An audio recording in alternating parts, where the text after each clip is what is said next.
Good morning 12th class. Next question करेंगे हम। This is also important question and it is ये जो है आपका 5 मार्क्स में आपको पूछा जा सकता है। लॉन्ग क्वेश्चंस में से एक क्वेश्चंस है। तो ये देखिए मैं आपको करवाती हूँ। विश्व में जनसंख्या वृद्धि दर के आपको कारण बताने हैं कि जो जनसंख्या जो है वो डे टू डे इंक्रीज़ हो रही है, उसके एग्जैक्टली रीज़न क्या है ये आपको बताने हैं। ठीक है, तो सबसे पहले हम फर्स्ट कारण के बारे में पढ़ते हैं। फर्स्ट हमें क्या दिया गया है, उच्च जन्म दर और निम्न मृत्यु दर। देखिए यदि बर्थ रेट जो है, जो जन्म दर है वह ज़्यादा हो जाती है और डेथ रेट डिक्रीज़ हो जाती है, तो उस सिचुएशन में जो जनसंख्या है वह ज़्यादा बढ़ती है। तो देखिए जनसंख्या की वृद्धि दर जन्म दर तथा मृत्यु दर के अंतर्गत से ज्ञात की जाती है। जनसंख्या की वृद्धि दर किससे ज्ञात की जाती है? जो जन्म दर व मृत्यु दर में जो अंतर होता है उसके द्वारा ज्ञात की जाती है। जब मृत्यु दर कम तथा जन्म दर अधिक होती है तब जनसंख्या में वृद्धि होती है और प्राकृतिक तौर पर होने वाले जन्म दर या मृत्यु दर के अंतर को प्राकृतिक वृद्धि दर कहते हैं तथा दो समय अवधियों के बीच होने वाले जनसंख्या संबंधी परिवर्तन को क्या कहते हैं? वृद्धि दर कहते हैं।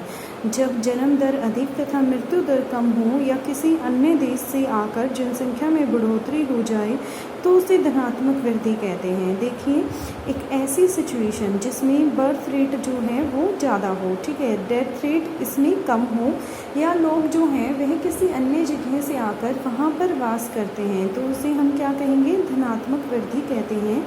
जब दो समय अवधियों के बीच जनसंख्या में कमी आए तो इसे ऋणात्मक वृद्धि दर कहते हैं। ठीक है, यदि जनसंख्या ना बढ़े और जनसंख्या में कमी आ जाए तो उसे हम क्या कहेंगे? ऋणात्मक वृद्धि दर कहते हैं। ऐसे तब होता है जब मृत्यु दर अधिक तथा जन्म दर कम हो और जनसंख्या बाहर प्रवास कर जाए, अपने स्थान को छोड़कर किसी अन्य स्थान पर चली जाती है तो उसे क्या होता है? उससे जो जनसंख्या वृद्धि होती है उसमें कमी आ जाती है, इसे ऋणात्मक वृद्धि कहा जाता है। नेक्स्ट रीज़न देखते हैं जिसकी वजह से जनसंख्या पर इफेक्ट पड़ता है। तो नेक्स्ट रीज़न क्या है बेटा? यहाँ पर माइग्रेशन है। तो देखिए किसी स्थान पर धनात्मक कारणों के कारण दूसरे स्थान से लोग प्रवासित हो जाते हैं तो भी जनसंख्या वृद्धि होती है। देखिए कुछ पॉजिटिव फैक्टर्स होंगे जिसकी वजह से लोग उस तरफ आकर्षित हो जाते हैं तो जनसंख्या में वहाँ पर वृद्धि हो जाएगी। शहरों तथा कस्बों में उच्च शिक्षा, रोजगार की सुविधा, सुरक्षा, यातायात के साधन, चिकित्सा की सुविधाएं विकसित अवस्था में होते हैं तो आसपास के क्षेत्र से लोग यहाँ पर आकर रहने लगते हैं। ब्रिटेन, संयुक्त राज्य अमेरिका, कनाडा, जर्मनी में जनसंख्या वृद्धि इसी कारण से हुई है। नेक्स्ट थर्ड पॉइंट देखते हैं, अट्रैक्शन ऑफ मिनरल्स, खनिज संसाधनों का आकर्षण। खनिजों के खनिज संसाधन जहाँ पर ज़्यादा होते हैं तो वहाँ पर मानव जो है वहीं जाकर मानव उनकी तरफ आकर्षित होता है और वहाँ पर जनसंख्या जनरली जो है वह बढ़ जाती है। तो देखिए यहाँ से संसार में जिन भागों में खनिज संसाधन अधिक हैं वे क्षेत्र मानव बसाव के लिए आकर्षित करते हैं। मानव उन क्षेत्रों में श्रमिकों के लिए कार्य करते हैं चाहे वहाँ की जलवायु सम हो या विषम हो। स्वीडन में लो आयस्क के कारण गैलीवारे नगर में जनसंख्या बढ़ी है। कनाडा की यूक्रेन घाटी, डासन नगर, अलास्का के कैपर बैंक नगर, पश्चिमी ऑस्ट्रेलिया के कालगुरी और भारत में दामोदर घाटी, जर्मनी में रूस घाटी, रूस का डोनेट्स बेसिन और अलेशियन अक्षेत्र आदि कई उदाहरण हैं जहां खनिजों के कारण ही उनकी जनसंख्या आकर्षित हुई है। अब देखिए पॉइंट 4 करते हैं। तो इफेक्ट ऑफ इंडस्ट्री, किसी भी क्षेत्र में यदि उद्योग विकसित होते हैं तब वहाँ पर जनसंख्या में वृद्धि होने लगती है क्योंकि उद्योगों में काम करने के लिए उन क्षेत्रों में अन्य देशों से श्रमिक आते हैं। देखिए जहाँ पर इंडस्ट्रियलाइजेशन होगा, उद्योग जो होंगे वो ज़्यादा होंगे तो वहाँ पर जनसंख्या वृद्धि हो जाती है जनरली। क्या रीज़न है उसका? क्योंकि लोग जो हैं काम करने के लिए वहाँ पर आएंगे और वहीं आकर बस जाते हैं। आबादी श्रम के रूप में आती है और उस क्षेत्र में इस प्रकार उद्योगों के साथ साथ जनसंख्या भी बढ़ जाती है, जैसे कि पूर्वी संयुक्त अमेरिका तट, पश्चिमी यूरोप का तटीय भाग, भारत में छोटा नागपुर पठार, आदि ऐसे अक्षेत्र हैं जहाँ उद्योगों के विकास के साथ साथ जनसंख्या में भी बढ़ती की गई है। अब निम्न जीवन स्तर की बात करते हैं।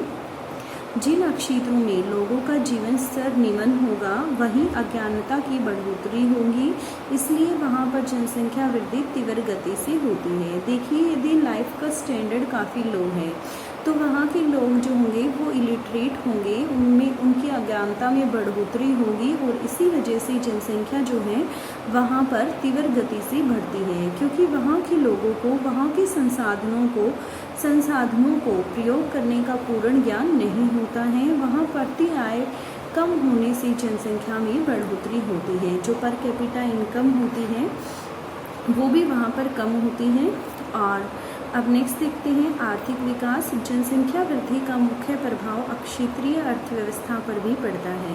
प्राथमिक अर्थव्यवस्था वाले विकासशील देशों में वृद्धि दर 2% से 4-10% के बीच होती है। कितने परसेंट होती है? यदि मैं एक विकासशील कंट्री की बात करती हूँ जनरली 2% से 4%। एट प्रेजेंट इंडिया जो है also is a developing country, विकासशील देश है, और यहाँ पर वृद्धि दर जो है वो कितनी है बेटा? 2% है, जैसे कि एशिया, अफ्रीका, दक्षिण अमेरिका आदि।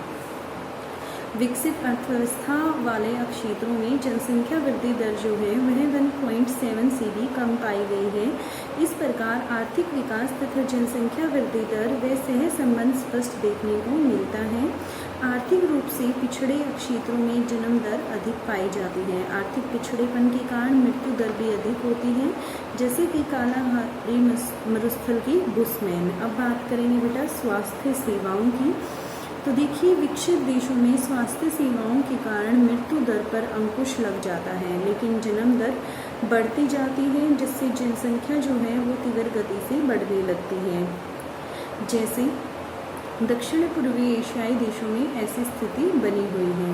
देखिए, यदि स्वास्थ्य सेवाएं अच्छी नहीं होती हैं तो विकसित देशों की यदि हम बात करें तो वहाँ पर स्वास्थ्य सेवाएं जो हैं वो अच्छी हैं। इस वजह से मृत्यु दर जो है वो डिक्रीज हो गई है, और बेटा जो बर्थ रेट है वो भी इंक्रीज हो गई है। डेथ रेट डिक्रीज हो गई, बर्थ रेट इंक्रीज हो गई, जिसकी वजह से पॉपुलेशन जो है वो वहाँ पर तीव्र गति से बढ़ने लग रही है।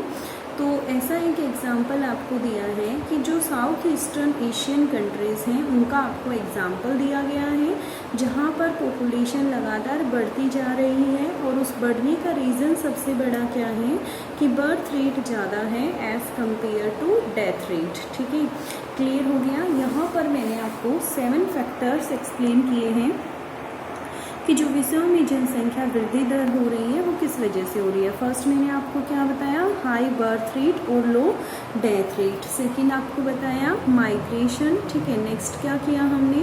अट्रैक्शन ऑफ मिनरल्स किया, और फिर उसके बाद effect of industries, low life standard and economic development, then after health services के बारे में आपने किया है। 7 फैक्टर्स आपको एक्सप्लेन किए गए हैं कि क्यों, क्या रीज़न है एग्जैक्टली जिसकी वजह से जो विश्व की जनसंख्या है वो डे टू डे इंक्रीज हो रही है। Clear to you now?